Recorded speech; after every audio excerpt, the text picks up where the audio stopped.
You're watching the Buck Stops here, and it's time now to meet our newsmaker tonight. This failed farmers across the country, but in the suicide belt of Maharashtra, there is one man who, in those dark, despairing skies, is a star of hope. Nana Patekar has inspired us all with his tremendous work in these regions, drought-hit regions. He's been traveling through these areas, handing out checks of help and support to the widows of farmers who've been compelled to commit suicide. His work has now inspired others to follow suit. Akshay Kumar, actor, today promised to also lend financial support to those families who have been hit by farmer suicide. Yet these questions raise a bigger question. Is the middle class and the upper middle class just living in a country that is completely removed from the suffering of thousands of farmers? In fact, it is virtually a suicide epidemic. Just this year alone, 700 farmers have committed suicide in Marathwada. Last year, over 5,000 farmers killed themselves. To explain why, in an industry which is often called a vanity industry, in an industry where people are mostly obsessed with themselves and selling their movies, why he stepped out of his comfort zone is Nana Patekar himself.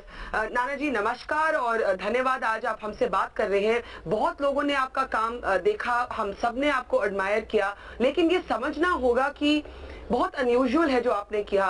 बहुत लोग नहीं करते, बहुत पत्रकार भी नहीं करते, शर्म के साथ मुझे कहना पड़ता है. तो आपके अंदर कब ये भावना आई कि मुझे कुछ करना है, और क्यों आई और कैसे आई? बरखा, पहले तो बात यह है कि रोज लगातार जब हम देखते हैं सामने टीवी पे, आज किसी ने आत्महत्या की, कभी दूसरे ने की, लगातार वो देखने के बाद बड़ी घुटन सी महसूस हुई. फिर मैंने कहा नहीं यार, नींद नहीं आ रही है. मेरे पास कुछ मुट्ठी भर पैसे थे. मैंने मकरंद जो है अनाजपुरे, वो मराठवाड़ा का है, बीड़ का है जी. और मकरंद को मैंने कहा कि मेरे पास कुछ पैसे, ये जो फैमिली है जो सुसाइड किए है उनके घर में मैं 15-15 हजार के चेक देना चाहता हूँ, तू जाके देखे आ. तो उसने कहा सर आप आएंगे तो ज्यादा बेहतर होगा, और उसके बदौलत मैं वहां चला गया. अब बरखा, बात ऐसी हो गई है कि मरते दम तक जीने की वजह मिल गई है. अभी इससे हम दूर नहीं भाग सकते, क्योंकि वो जो देखा है वो इतना भयंकर है. अब लगातार तुम 150-200 विधवाएं बैठी है, सर पे बिंदी नहीं है, और एक साथ ऐसी है चेहरे पे कोई एक्सप्रेशन नहीं है. तो हम क्या करें? मतलब ये जो पैसे दे रहे हैं हम, एक बहुत ही टेम्पररी बैंडेज है. हमेशा के लिए कुछ सुविधा हमें उनके लिए उपलब्ध करनी होगी. जो पानी की समस्या है और बिजली की है, बाकी की तो चीजें आपके पास वो कभी मांगेंगे भी नहीं. एक जमाने राजा जैसे रहते थे ये लोग, और ये नौबत आई है उन पर. तो मुझे लगता है ये मेरी जरूरत है ये करना, क्योंकि अगर मैं ये नहीं करूंगा तो मेरे अंदर जो इंसान है वो मर जाएगा. उसको जीवित रखने के लिए मुझे ये करना पड़ेगा, और मैं ये अकेला नहीं कर रहा हूँ. मकरंद है अनाजपुरे, मुझसे उम्र से बहुत छोटा है, लेकिन ये बहुत अच्छा बच्चा है जो गांव से अभी तक उसका रिश्ता टूटा नहीं है. और काफी दोस्त है उसके जो एनजीओ है वहाँ, कोई किसी चीज के लिए रुकते नहीं, कोई चाहते नहीं, कोई नाम नहीं उनका, लेकिन बहुत अव्याहत काम करते हैं वो. तो उनके बदौलत हम ये कर पाए. अब जाने के बाद पता चलता है सिर्फ एक मराठवाड़ा के लिए सीमित नहीं है बरखा, ये फिर खानदेश है, विदर्भ है. तो अभी हमारा ये मराठवाड़ा का काफी हद तक हम जाके आए. नांदेड़ जाके, लातूर है, परभणी है, हिंगोली है, औरंगाबाद है, जालना है. लेकिन अभी तू जब आएगी ना बरखा वहां, तू हिल जाएगी. तब तू मतलब समझ नहीं पाएगी कि ये क्या हो रहा है. इतने सालों के बाद एक जो बेसिक चीजें हैं हम उनको दे नहीं पा रहे हैं, तो बड़ी बड़ी कोफ्त होती है, बड़ा दुख होता है. अब कौन सी सरकार क्या करती है इसमें मुझे नहीं जाना. मुझे लगता है मैं क्या कर सकता हूँ, हम क्या कर सकते हैं. अब तू जुड़ गई, तू है, काफी चैनल्स है, मैं तो आपके जरिए ये पहुंचाएंगे. कल हमने वो उसके लिए हम फाउंडेशन शुरू किया है, ये नाम है उसका, नाम फाउंडेशन. और कल हमने 10,000 रुपए भरे थे, आज उसमें 50 लाख जमा हो गए. तो ऐसी बात नहीं है कि लोग संवेदनाहीन है, सभी लोग देना चाहते हैं, लेकिन प्रॉब्लम यह है कि उनके मन में एक संदेह होता है कि हमने दिए हुए पैसे पहुंचेंगे सही जगह, नहीं पहुंचेंगे. अब उनको लगता है कि ये जो बंदे हैं वो पोस्टमैन का सही काम करेंगे, तो उनको विश्वास हो गया, तो ये काम शुरू हो गया और ये कभी खत्म नहीं होने वाला काम। आपने कहा कि लोग इंडिफरेंट नहीं है, लोग मदद करना चाहते हैं, उनको सिर्फ ये एक एप्रीहेंशन रहती है कि पैसे ठीक जगह पहुंचेंगे या नहीं। लेकिन मुझे कई बार लगता है कि लोग इंडिफरेंट है कि इतनी गरीबी इस देश में है, और एक तरफ गरीबी है, दूसरी तरफ देखें तो हम जैसे लोग, उसमें मैं अपने आप को भी गिल्टी मानूंगी, हम अपनी ही दुनिया में कंज्यूम रहते हैं। नाना जी, आपने तो स्वयं एज अ चाइल्ड गरीबी देखी थी। आप स्कूल में भी पढ़ते थे और काम पे जाते थे, आपको 35 रुपीज पर मंथ मिलता था और खाने दिन में एक वक्त का खाना। तो डू यू थिंक कि वो जो आपका बचपन का एक्सपीरियंस था, जिसमें आपने कहा कि गरीबी एक ह्यूमिलिएटिंग चीज होती है, poverty is humiliating, do you think कि उस एक्सपीरियंस से आपका ये वाला जो रिस्पॉन्स है वो इन्फ्लुएंस हुआ कि आपने खुद भी गरीबी देखी है? नहीं, वो गरीबी नहीं, वो मैं हूं ही वहां से। बरखा, मेरा रिश्ता अभी जो मुझे मुट्ठी भर जो पैसे मिले हैं उसकी वजह से, अभी मैं कह रहा था, जो बच्ची आई है यहाँ, उसे मैं कह रहा था कि ये घर मेरा जो है 750 स्क्वायर फीट का मेरा घर है। मैंने कहा मेरे सभी दोस्त है वो लोअर मिडिल क्लास और मिडिल क्लास के हैं। जब थोड़े से पैसे मिलने के बाद मैंने सोचा था मैं एक बड़ा घर ले लूं, फिर मैंने कहा मेरे दोस्त छूट जाएंगे मुझसे, तो मैंने यही घर रखा। अब सभी के बड़े घर है, मेरा यही है। तो मुझे लगता है कि मैं basically I am from there, so मैं वो जुड़ जाता हूँ इमीडिएटली। तो मुझे लगा कि नहीं, ये मैं ही आत्महत्या कर रहा हूँ। फिर मैंने कल भी आत्महत्या की, आज भी आत्महत्या की, फिर कल भी करूंगा। और ये नहीं, ये रुकना चाहिए। अब हम शहर में रहने के बाद क्या हुआ, ये 4 दीवार ये हमने बांध लिए हमारे इर्द गिर्द, स्क्वायर फीट में हम सोचने लगे मेरे पास कितने स्क्वायर फीट का घर है। मैं जिस दिन ये दीवार गिरा दूंगा तो मेरा स्क्वायर फीट बढ़ेगा। इस दीवार के उस पार एक जो पहाड़ है फिर वो भी मेरा होगा, उधर की नदी भी मेरी होगी, वहां के पंछी भी मेरे होंगे। लेकिन है नहीं, हमारा आसमान एक खिड़की इतना हो गया है, बहुत सीमित हो गए हम। वहां जाने के बाद अब मुझे लगता है कि नहीं, मुझे किसी चीज की जरूरत नहीं। मराठी में हम जब कहते हैं जो जमीन तुम्हारे नाम पे होते 7-12 सा उतारा बोलते हैं मराठी, उसमें तुम्हारा नाम चढ़ जाता है। तो मेरे 7-12 के उतारे पर बहुत से इंसान आ गए हैं। अब मुझे किसी चीज की जरूरत महसूस नहीं होती। मुझे लगता है कि ये सिनेमा का काम तो कर चलो, वो हमारा एक आउटलेट है। जैसे तुम्हारा ये आउटलेट है, वैसे मेरा वो है कि मेरे अंदर की घुटन है, सफोकेशन है, गुस्सा है, वो फिल्म के जरिए निकल जाता है और उसके पैसे भी मिलते हैं, नाम भी मिलता है। अब यहाँ जाके देखने के बाद ऐसा लगता है कि हम बहुत सुखी है, बहुत ही सुखी है। इतने कपड़ों की हमें जरूरत नहीं है, इतने पैसों की हमें जरूरत नहीं। ये खाना खाने के हमें मतलब हम नहीं खा सकते, ये खाना हमको नहीं खाना चाहिए क्योंकि उनको मुट्ठी भर नसीब नहीं होता। हमारा हक नहीं बनता है ऐसा अच्छा खाना खाने का। तो मुझे लगता है फिर शेयर करो, चलो जाके करेंगे। ह्यूमिलिएशन तो है ही, जब तुमने शुरुआत की थी तब की तू, आज की तू, इसमें तो फर्क है। आज तो तुम, बरखा एक नाम हो गया है, लेकिन बरखा की जो शुरुआत थी उस वक्त का तुझे जो ह्यूमिलिएशन मिला था, तेरा अपमान जो था, वही तेरी स्ट्रेंथ बनाई तूने। मेरे बारे में शायद वैसे ही हुआ होगा। वो बहुत जरूरी है, हमारी उसी कमियों को, हमारे उसको मैंने किसी का बदला नहीं लिया, मुझे कोई जरूरत नहीं है क्योंकि उन्होंने मुझे इतना बड़ा बना दिया जो भी मैं कुछ हूँ। अगर मैं अपने आप को बड़ा समझता हूँ तो जो कुछ दिया हुआ है, जो जिन्होंने ह्यूमिलिएट किया, जिन्होंने गालियां दी, जिन्होंने भूख दी, मजाक उड़ाया मेरा, वही तो मेरे आज मैं जो भी हूँ वही कारण है सभी लोग। और वहां जाके जुड़ने के बाद ये एक मैं नहीं हूँ, मैं बार बार मकरंद का नाम लेता हूँ, हमारी टीम का पूरी, राजू है, विलास है, पेटकर है, बहुत सारे ढेर सारे लोग हैं, इतना काम कर रहे हैं तुझे पता भी नहीं। अब बीच में तूने कहा कि नहीं हम ये 4 दीवारियों में, अब क्या करें, हम शहर में हैं, 4 दीवारियों में बंद हो गए। लेकिन जो कहा कि इनसेंसिटिव, संवेदनाहीन बन गए, ऐसी बात नहीं है। बहुत कुछ लोग देना चाहते हैं, बहुत कुछ करना चाहते हैं, वक्त नहीं उनके पास। बहुत ही एक अपने आप में घुल गए, मैं, मेरी माँ, मेरा बाप, मेरी बीवी, मेरे बच्चे, बस इसी में घुल गए। इसलिए थोड़ी सी वो जरा निकल जाएंगे, वहां देखेंगे, फिर पता चलता है नहीं इसके सिवा और कोई जिंदगी है। मैंने ये भी कहा अभी कि सिर्फ आप पैसे मत दो, पैसे के साथ आपको वहां आके श्रमदान करना पड़ेगा। आके देखो, जो बारिश है, जो ठंड है, जो धूप है, वो बदन पे लेके देखो क्या होता है, कैसे सहते हैं ये लोग। 2 दिन का श्रमदान करो, महीने में 1 दिन का करो, 8 घंटे अपने घर से अपना खाना लेके आओ, अपना पानी लेके आओ, हम कुछ नहीं देंगे, लेकिन उस धूप में, कड़ी धूप में काम करके देखो कि क्या करते हैं ये लोग। हमारे किसानों की सबसे बड़ी प्रॉब्लम ये है, तुम्हारे वेफर्स के डिब्बे पे, पैकेट पे तुम्हारी ये प्रिंट की है प्राइस, हर चीज के, तुम्हारा इंजेक्शन इतने पैसे का है, तुम्हारा ये इतने पैसे का है, सबकी प्राइस तय है। किसान जो है वो जो उगाता है उसकी कीमत तय नहीं है। वो जो बीच वाला जो दलाल है वो कहेगा ये कीमत है, वही है। बाजार में बिकेगा वो 20 रुपए की चीज है, वो 70 रुपए में बिकेगा, लेकिन किसान को 20 रुपए मिलते हैं। तो ये जो तफावत है, ये जो अंतर है, वो हमको खत्म करना है। एक बार आप कह दो आपके वो रुई जो है, कपास है, वो उसका इतना पैसा मिलेगा, हमको फिर हम पता चलेगा कि हम क्या बोए।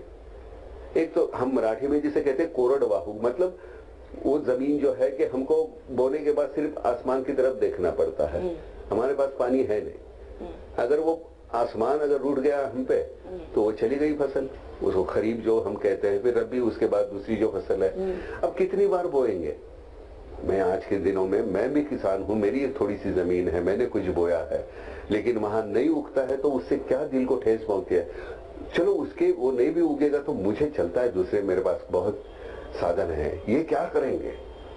2 बच्चे हैं, माँ है, बाप है, बीवी है, खिलाना तो है, क्या खिलाएंगे, पिलाना है, कहां से पानी लाएंगे। तो ये अंतर जो है, विसंगति है तुम्हारे, हमारे और उनके जीने में, ये विसंगति को हमको कम मतलब करना पड़ेगा, करना ही होगा, ताकि वो मेरे भाई है। और मैं समझता हूँ कि ये रिश्ता हमको बरकरार रखना पड़ेगा। तुझे भी इसमें आना पड़ेगा, जो सुन रहे हैं कोई, सभी को आना पड़ेगा। ये अकाल हमेशा के लिए नहीं होगा, लेकिन फिर उनको एक शाश्वत स्वरूप से पानी जो है और बिजली देनी पड़ेगी। पानी का जो है, जो पुराने जमाने में भी ये गांव थे, खेड़े थे, वहां लोग रहते थे, तो वहां कहां से पानी आता था। तो पानी का स्रोत जो था पहले, वो हमको ढूंढ के निकालना पड़ेगा। हमारे डॉक्टर पोल करके है, उन्होंने वो जानना में कि अभी कुछ है नहीं पानी, तो उन्होंने कहा निजाम के वक्त, तो उस वक्त पानी कहां से लाते थे, तो 600 एकड़ का एक तालाब था, वो कहाँ है, लुप्त हो गया, कहीं गुम हो गया। तो सब पेपर निकाले और उन्होंने ढूंढ के निकाल दिया वो, और आज जाके आप जानना में देखोगे 600 एकड़ का तालाब है बड़ा। उन्होंने बाद में उसकी खुदाई की, सबके किया, मिट्टी निकाली, तो है, बात है। हम नजरअंदाज किया हुआ है, हमको वापस वो सब ढूंढना पड़ेगा। एक एक गांव लेके हम शुरुआत करेंगे, ताकि ये पैसे देना मतलब ये टेम्पररी बात है, लेकिन एक उनको आत्मनिर्भर करेंगे एक बार तो बहुत आसानी हो जाएगी। नाना जी, आप वक्त लगेगा जी, आप लेकिन ये थोड़ी मैं अकेला करने वाला हूँ। आपने कहा लोग मदद करना चाहते हैं, पूछो। आपने कहा लोग मदद करना चाहते हैं, आप पॉलिटिशियंस के बारे में क्या कहेंगे। बहुत से पॉलिटिशियंस आपके दोस्त हैं, ये भी कहा जाता है कि इस एरिया में शुगर केन बोई जाती है, which is not suitable for an area जहाँ पानी कम हो, क्योंकि शुगर बैरन्स यहाँ से हैं, बहुत से वो पॉलिटिशियंस हैं। ये अकाउंटेबिलिटी किसकी है, ये आपकी और मेरी अकाउंटेबिलिटी है कि किसान आत्महत्या कर रहा है, कि ये नेताओं की अकाउंटेबिलिटी भी है। आपको क्या रिस्पांस मिला है, आपके तो बहुत सारे दोस्त हैं राजनीति में, किस तरह से उन्होंने रिस्पॉन्ड किया है आपकी, जो आपने एक तरह से जो मूवमेंट छेड़ी है। किसी ने कुछ नहीं बोला। और एक बात है, तू जानती है कौन सही है कौन गलत है। ये अगर हम काम करना शुरू करना चाहते हैं, अगर करना भी चाहते हैं, तो ये जिम्मेदारी हमने पहले ही तय किया, किसी पर टिप्पणी नहीं करेंगे। कौन गलत है कौन सही है आप सभी जानते हैं, कौन पॉलिटिशियन कैसे है क्या है, लेकिन उस पर टिप्पणी करके हम क्या साधेंगे, हमको क्या मिलेगा।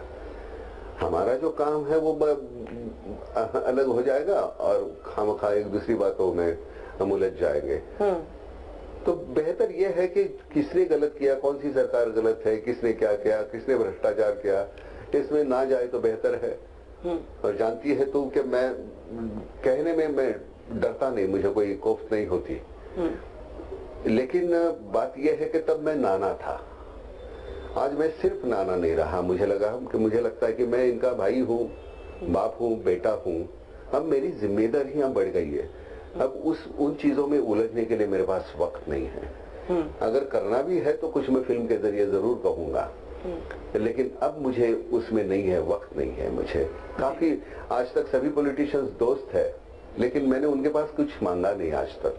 हाथ जोड़ के अगर कुछ मांगना है तो इनके लिए मांगूंगा, और मुझे उसमें कोई दिक्कत है नहीं।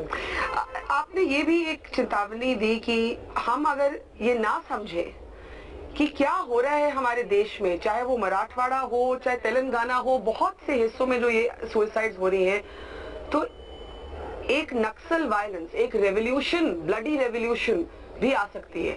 क्या लोग ये नहीं समझ पा रहे? आपने क्या पाया कि गुस्सा कितना है लोगों में? बिल्कुल। देख बरखा, अगर मैं अपने गले में फांसी का फंदा डाल सकता हूं तो मैं तुम्हारे भी गले में डाल सकता हूं ना। मैं अपनी मौत से नहीं डरता तो मैं तुम्हारी मौत से क्यों डरूंगा? अब बात यह है कि ये अराजक की ये पहला कदम है। हम सही वक्त अगर उनको ये चीजें ना देंगे तो क्या हम उनको मजबूर कर रहे हैं? कहीं किसी ने वो अराजक शुरू होगा, किसी बंदूक ली, कहीं नक्सल हो गए, तो क्या करोगे आप? मैं अपने बाप को मरते हुए नहीं देख सकता, मैं मेरी माँ को मरते हुए नहीं देख सकता, मेरे बच्चों को मरते हुए नहीं देख सकता। मेरे पास कुछ है नहीं, चारा ही नहीं, मैं करूं क्या? इतना मजबूर होने के बाद फिर मैं समझता हूं कि नहीं, मेरे पास कुछ है नहीं, मैं लटका दूंगा अपने आप को झाड़ को, पेड़ को। अगर वो नहीं है तो मैं ये करूंगा। फिर एक अंदर से गाली आती है, फिर मैं क्या करूं? तू वजह है इसकी तो मैं तुझको गोली मारूं, तू वजह है इसकी, तुझको गोली मारूं। इसका अंत नहीं है। मुझे लगता है कि हम एक समाज होने के तरह राजनीति के उनके अपने रास्ते हैं, वो जो करना चाहे वो करे, लेकिन जितने जल्द हो सके इनको आत्मनिर्भर कर दे। उनकी जो बहुत ही दो ही चीजें, उसके बाद तो आपके पास कुछ नहीं मांगने आएंगे। दो ही चीजें हैं, एक है पानी और एक दूसरी बिजली। इसके अलावा कुछ नहीं चाहिए उनको, कुछ भी नहीं। आपके पास कभी कुछ नहीं मांगेंगे, वो दे दो उनको। आप उनको डिस्करेज कैसे करते? देखिए, एक तरफ आप मदद कर रहे हैं जो विधवा हुई हैं औरतें जिन्होंने आत्महत्या की है, आप उनकी मदद कर रहे हैं, लेकिन दूसरी तरफ नाना जी ये अवेयरनेस आप कैसे स्प्रेड करेंगे कि आत्महत्या नहीं होनी चाहिए, कि जिंदगी में एक पर्पस बचा है, कि लड़ना ही पड़ेगा? क्योंकि ये भी एक मैसेज जाना चाहिए कि आपने एक इंटरव्यू में कहा, मैंने सुना कि 1 लाख की कई फैमिलीज हैं, उनको 1 लाख रुपया मुआवजा मिलता है, तो कोई फार्मर ये भी सुनता है, सोचता है कि चलो मेरे बाद मेरी फैमिली को पैसा मिल जाएगा। इतनी डेस्परेशन है। नहीं, लेकिन बरखा मैं उनको यही कहता हूं कि मेरे जिंदगी में, मेरी अपनी जो निजी जिंदगी है उसमें इतने मैंने कभी इसका जिक्र नहीं किया, ना तो मैं वो करना सही समझता हूं। मेरी जो भूख थी मेरी भूख थी, लेकिन मुझे उस भूख ने या उस ह्यूमिलिएशन ने मुझे जितना सिखाया है शायद ही किसी दिन स्कूल में मैं पढ़ सकता ये। तो मैंने कुछ नहीं किया। मैं तुम्हारे सामने वो जिंदगी में वो ये दिन निकल जाएंगे। ये सिर्फ देना है, चेक देने के बाद चलो हाथ जोड़ दे, ऐसी बात है नहीं। उनको जो संबोधन होता है, और मैं अकेला नहीं, वो सभी हमारे जो जुड़े हुए हैं बहुत वहां के हैं, मिट्टी के, उनका वो जो कहना है वो सुन लेते। अब जाने के बाद वहां की भाई ये नहीं है, मुझे मालूम है कि ये 15,000 से क्या होने वाला है, लेकिन 15,000 ये आज हम मदद हमको कर रहे हैं। कल हम आएंगे गांव में, फिर गांव का वो श्रमदान करना पड़ेगा आपको। गांव के लिए जो करना है, एक एक गांव, फिर किसी के भी सामने हाथ जोड़ के कहेंगे, मैं तुझे कहूंगा बरखा मुझे पैसे चाहिए, मुझे दे दे, मुझे ये 4 गांव है, वो तू उसका जो है जो खर्चा है तुझे उठाना पड़ेगा। बरखा कभी ना नहीं बोलेगी। तो ये काम करने के लिए जो लोग चाहिए वो भी है हमारे पास। तो वो नहीं, आत्महत्या कम होगी, मुझे पूरा विश्वास है वो कम होगी। मैं अकेला, अक्षय ने कल अनाउंस किया कि मैं 90 लाख दूंगा, मुझे बड़ा सुकून हुआ। बेहतरीन, मैं इस माध्यम के जरिए कहता हूँ Akshay thank you very much, बहुत अच्छा काम कर रहा है तू। इतना सुकून मिलता है जो तुम्हारी गाड़ियों में नहीं है, तुम्हारे बंगले में नहीं है। मुझे बड़ा सुकून मिलता है। नहीं, आत्महत्या नहीं होगी तो फिक्र मत कर।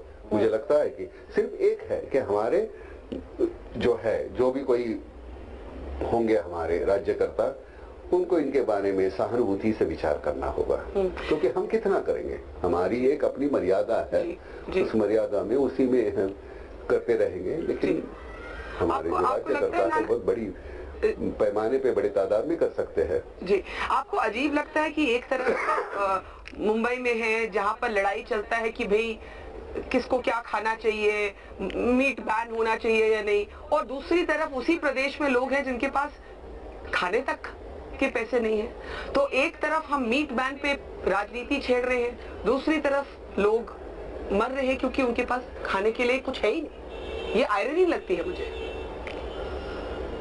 नहीं, ये तो है ही। अब आयरनी लगती क्या है ही आयरनी। अभी उसके क्या करेंगे, मुझे जो सही लगा कि नहीं मैं मीट खाना है कि चावल खाना है, सब्जी खानी है, बजाय इस पे मैं मेरी अपनी राय दूं, तो उससे बेहतर ये है कि मैं ये कुछ करूं। मैं कोई बहुत बड़ा कुछ ये कर रहा हूं ऐसी बात नहीं है, लेकिन ये करना चाहिए, हर एक ने करना चाहिए। और ये जो फाउंडेशन शुरू हुआ है उसके जरिए और बहुत कुछ कर सकते हैं हम। यह है तो आयरनी, हमारे यहाँ विसंगति तो है, अमीर है तो ज्यादा अमीर होते जा रहा है, गरीब ज्यादा गरीब होते जा रहा है। तो लेकिन मैं गरीब होना पसंद करूंगा, मुझे अमीर नहीं होना। ये क्यों कहते हैं आप? क्योंकि मुझे वहां रह के मुझे वो विसंगति, वो मुझे अंतर नहीं चाहिए। मैं वहां जाना पसंद करूंगा। मुझे मेरी जरूरतें वैसे भी बहुत कम है, लेकिन अब ऐसे लगता है कि नहीं वहां जाके मैं ज्यादा काम कर सकता हूँ। मैं एक इंसान होने के नाते मैं एक सही जिंदगी में गुजार सकता हूँ।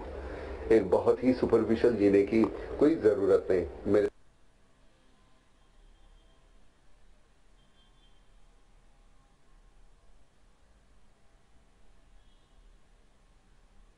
सामने बहुत कुछ है जिसके जरिए मैं एक चित्र, ये माध्यम है मेरे सामने, तो उस माध्यम के जरिए मैं आपके सामने भी रख सकता हूं, समाज के सामने। अब दुख इस बात का है कि ऐसी फिल्में करेंगे तो लोग देखना पसंद नहीं करते। वेलकम जैसी लोग फिल्म पसंद करते हैं। अब ये दुर्भाग्य है हमारा। आप ये कह रहे हैं, और आप ही उसी फिल्म में हैं और आप कह रहे हैं कि दुर्भाग्य है कि वो फिल्म पॉपुलर होती है। नहीं, वो तो मुझे अनवाइंड करना, ऐसे हालात से अनवाइंड करने के लिए ऐसा करना पड़ता है। उससे पैसे भी मिलते हैं बहुत, वो पैसे भी चाहिए मुझे, और वो पैसे अब एक कहाँ सही जगह खर्च करने के लिए मुझे एक जगह मिल गई है। पैसे तो चाहिए, पैसे नहीं होंगे तो कहाँ से, तू तो देगी नहीं मुझे। दूंगी आप ऐसे क्यों समझते हैं? नहीं, मैं वही कह रहा हूँ ना कि वो एक जरिया है। हमारे बहुत से ऐसे एक्टर, नसीर हमारा ऐसा एक्टर है, फिल्म इसलिए करता है ताकि उसे जिस तरह का काम करना है नाटक में, थिएटर में, वो कर सकता है। तो उसकी एक उसने प्ले किया आइंस्टाइन, इतना बेहतरीन प्ले है। मैंने देखा, मैं अपने आप को मैंने बोला कि मैं कितना छोटा एक्टर हूँ नसीर के सामने। क्या बेहतरीन काम किया है नसीर ने, बेहतरीन। हर एक्टर ने उसका वो प्ले देखना चाहिए। कमाल है, सैल्यूट। नाना जी, आप तो एक कुछ ये करने के लिए जी, आप बोले? कुछ अच्छा ये करने के लिए थोड़ा सा ये भी करना पड़ता है। एंड में आपसे पूछूंगी कि लोग कहते हैं नाना पाटेकर अब राजनीति में आ जाए। कुछ लोग ऐसे कहते हैं, या आएंगे या आना चाहिए या आना चाहते हैं। आप बाला साहब ठाकरे के काफी करीब थे। आप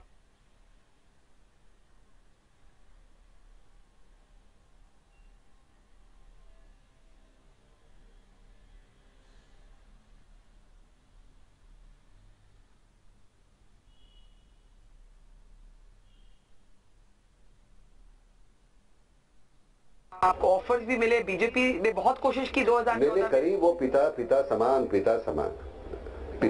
थे। तो बहुत ही बेहतरीन इंसान थे। लेकिन मैं शिवसेना का नहीं हूँ, ना मैं बीजेपी का हूँ, ना कांग्रेस का हूँ, ना राष्ट्रवादी का हूँ। मैं सभी पक्ष से जो जुड़े हुए लोग हैं, मेरे अच्छे दोस्त हैं, जिनको मुझे अगर कोई काम करना है कि मेरे लिए नहीं किसी के लिए, तो मैं कहता हूं कि भाई देखो इनकी ये समस्या है, अगर आप और सही जो कोई काम होगा तो मुझे कोई दिक्कत नहीं है। लेकिन जब कोई घपला होता है, कुछ होता है, तो बुरा लगता है कि, और वो उसकी निर्भरसना तो आप जरूर करोगे कि जो कुछ काम की। अब तू मेरी दोस्त है, अगर कल तूने कुछ गलत कर दिया तो मैं कहूंगा तूने जो काम गलत किया वो काम गलत है, तू तो गलत है नहीं, और तूने जो गलत किया उसकी शिक्षा तो तुझे मिलेगी, शासन तो होगा। तो आप राजनीति में नहीं मैं आएंगे? पॉलिटिक्स में आऊँ, तुझे क्या लगता है मुझे आना चाहिए? तुझे क्या लगता है आना चाहिए? क्यों नहीं? सिर्फ ये है कि एक दिन नहीं टिक पाऊंगा किसी पक्ष में। क्यों? क्योंकि मुझे अगर कोई बात रास नहीं आएगी तो मैं बोल दूंगा, और पक्ष श्रेष्ठी है, मुझे निकाल देंगे। फिर एक पक्ष से निकाला गया, फिर दूसरे दिन दूसरे पक्ष से निकाला गया, 1 महीने में सभी पक्ष खत्म हो जाएंगे, फिर मैं अकेला हो जाऊंगा। नहीं, आई कैन अंडरस्टैंड कि आप क्या कह रहे हैं आज, क्योंकि जिन लोगों की अपनी ओपिनियंस होती है वो किसी भी एक ग्रुप के साथ उनको फिट इन करना बहुत मुश्किल होता है। हम मतलब जो अपने आप को लॉयल, उनकी एक आचार संहिता है। जी बिल्कुल, इंडिपेंडेंस है, एक इंडिपेंडेंस है जो खत्म नहीं होनी चाहिए।